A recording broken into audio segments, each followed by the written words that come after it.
Let's take a look at how to draw a realistic hand using a 3-step approach. Here are the steps.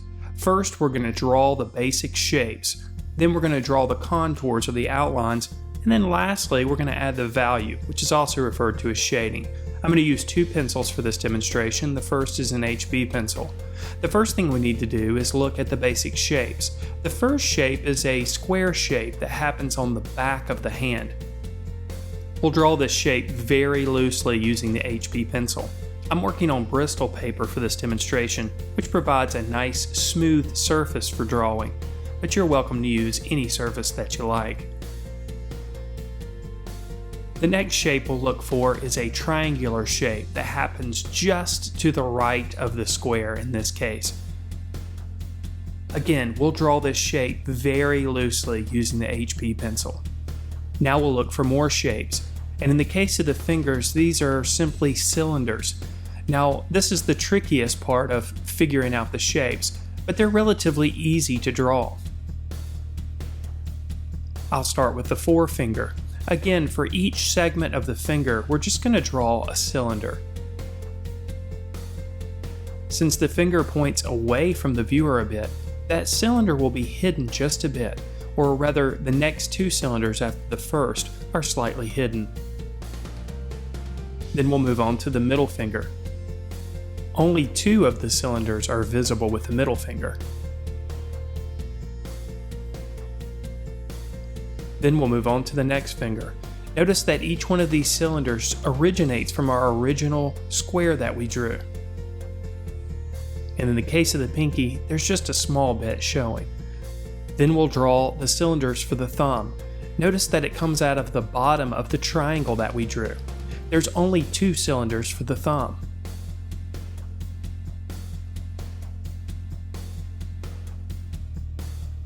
We can make some alterations to the cylinders so they look more finger-like.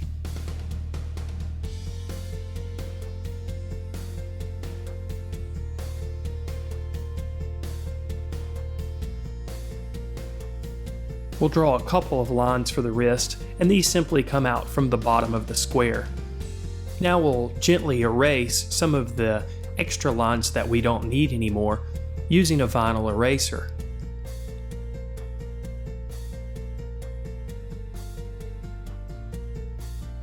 Now we'll switch pencils, and I'm using a pencil that's about equivalent to a 4B pencil. We'll use this pencil for the rest of the drawing. We're going to start to define the contour lines now. Contour lines are basically outlines. A lot of times if you start your drawing by just drawing the contour lines, you get distortion or inaccurate shapes when you're trying to draw something. If you start with shapes and then start to add the contour lines, you're more likely to be successful with your overall shape. At this point in the drawing, I don't have to worry about the shape. Instead, I can focus on the lines that exist. I'm going to vary the amount of pressure that I place on the pencil so that some of the lines are slightly thicker than some of the other lines. I want the lines to be thicker in areas of shadow and thinner in areas of highlight. So now that we've got our contour lines in place, let's talk a little bit more about those shadows and highlights. First, you want to consider where the light source is coming from, and this is simply where the light is originating, and in this case, it's coming from the upper left-hand corner. This means that we're going to have highlights predominantly on the left side of the hand. Anything that protrudes will receive light. The opposite of that are shadows. On the opposite side of the hand, in this case the left-hand side of the hand, we're going to have more shadows or darker values. Also, anything that recedes will typically be darker in value or have shadowed areas. Midtones will exist in between these areas of shadow and highlight. Midtones are basically middle values. I'm going to start in an area where I feel comfortable, and as I add the value or develop the shading, I'm going to start with a light application and progressively get darker with my application. Here again, I'm still using the 4B pencil to do so. Some artists suggest that you use a variety of different graphite pencils, but I've found that if you start with a softer pencil like say a 4B or a 6B, you can simply adjust the amount of pressure that you put on the pencil. This leads to consistency in the graphite drawing. Here's a closer look at how I'm adding the value to the drawing, or the shading. It's a good idea to pay close attention to your photo reference when you're drawing, referring to it for the information regarding the midtones, shadows, and the highlights in the drawing. I'll continue to work my way downward from the finger to the area where the thumb meets the palm. I'm using a circling technique to add the value. This allows me to gradually adjust the pressure and have total control of the value that I'm adding. I'm not going to use any blending tools at all, relying only on the pressure of the pencil to create the gradations of value. You may also notice that I have a paper towel underneath my palm. If you're not careful, your palm can smear the graphite that you've already applied to the surface. Since we obviously don't want this to happen, laying down a piece of paper or a paper towel will prevent the oils from your hand from mixing with the graphite that you've already applied to the surface. Now more about that circling technique. Circling is simply making small, tiny little circles to build up the value. This allows us to create smooth gradations or changes from dark values to light values. Occasionally, I will create horizontal or vertical lines, or perhaps even diagonal lines, but the end result is a consistent application of value. As we approach the wrist, there's a bit of texture evident in the photo reference. This is because there are hairs on that part of the arm. For this reason, it will affect the way that we add the value. We can be a little bit more linear with the marks that we make. There are also a few strong lines that exist in this area. We'll go ahead and add them and then layer the value on top. There are subtle areas of value changes that exist on the back of the palm of the hand. We're going to slowly build up the values again in these areas, starting with light applications and progressively get darker.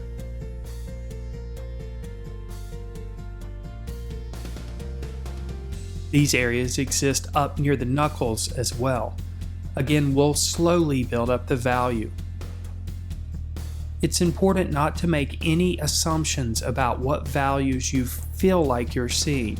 Instead, make comparisons with values that you've already applied to the surface and with the area that you're working in at the moment.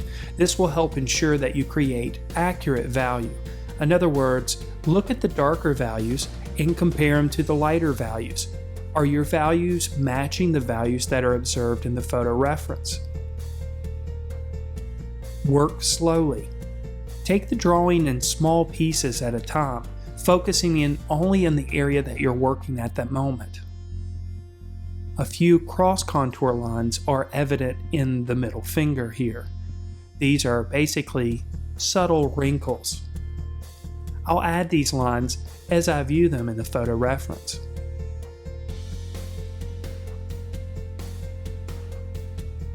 It's these relationships in value that is going to lead to the illusion of form that we're after in the drawing of the hand. If you get the value right, you're going to do a couple things. One, you'll create a realistic and representational light source. Secondly, you'll create the illusion of form that's necessary. This applies to any drawing that you do. These cross contour lines are evident on the forefinger as well, so I'll add these subtle lines. As you are adding shading to the drawing, be aware that you'll probably want to create a full range of value. This means you'll have the darkest darks and the lightest lights, as well as all of the values that exist in between. I'll add a bit of detail to the ring here. Since it is a shiny object, there'll be high contrast between the dark values and the light values. I can always make adjustments to the values that I've already put down, as comparisons are made throughout the drawing. This is another reason why you don't want to make your values too dark too quickly. It's easier to make a value darker if need be, instead of trying to go back and make changes if you've accidentally made it too dark to begin with. There are subtle changes in value that exist on the back of the hand. We're going to slowly build up these values, just like we have in other areas. We'll put very light pressure on the pencil in these areas. We'll still start in the areas that we feel like are the darkest, like there are a few tendons perhaps in the back of the hand that are clearly visible, so these areas are going to be a little bit darker. As we add the value, we can also think about cross contour lines, which are lines that are not necessarily visible, but they follow the form of the object. If you look closely at the photo reference, you'll be able to notice these lines. So as we add the value, we can make the lines follow those directions. It makes more sense to add the value in this way, and it will also lead to a greater illusion of form. Since I've got a good amount of value on the surface, I see that I need to make a few areas darker. So I'll go back to the area where the thumb meets the hand, because this is the darkest area in the drawing.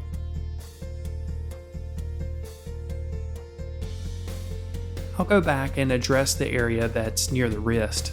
Again, this area needs to be darker as well, so I can push the value a bit further. You can always make an area appear lighter in value by placing darker values around it. That contrast will naturally make the lighter area appear lighter. So for the areas on the back of the hand that are lighter, we'll simply make some of the areas around it just a slight bit darker. This will help create the illusion that these areas are protruding and receiving light.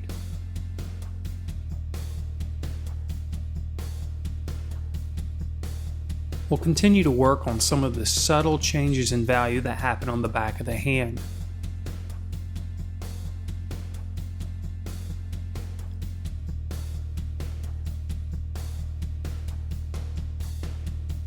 Here again, we'll think about cross contour lines as we add the value.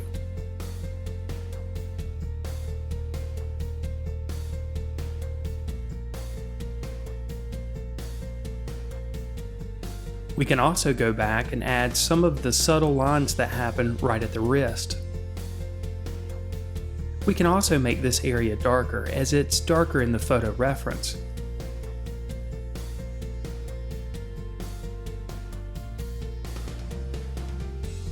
And just as we've done throughout the drawing, we can make adjustments to the value, making areas darker if the need exists.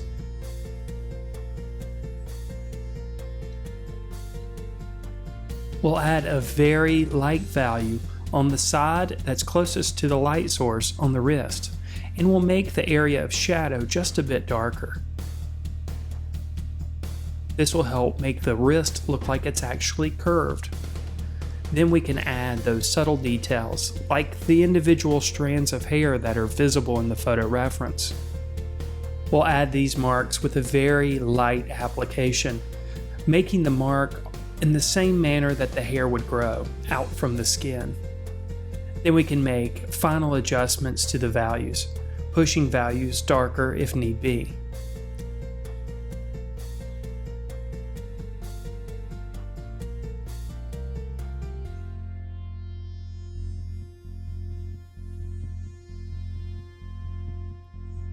And then our drawing of a hand is complete.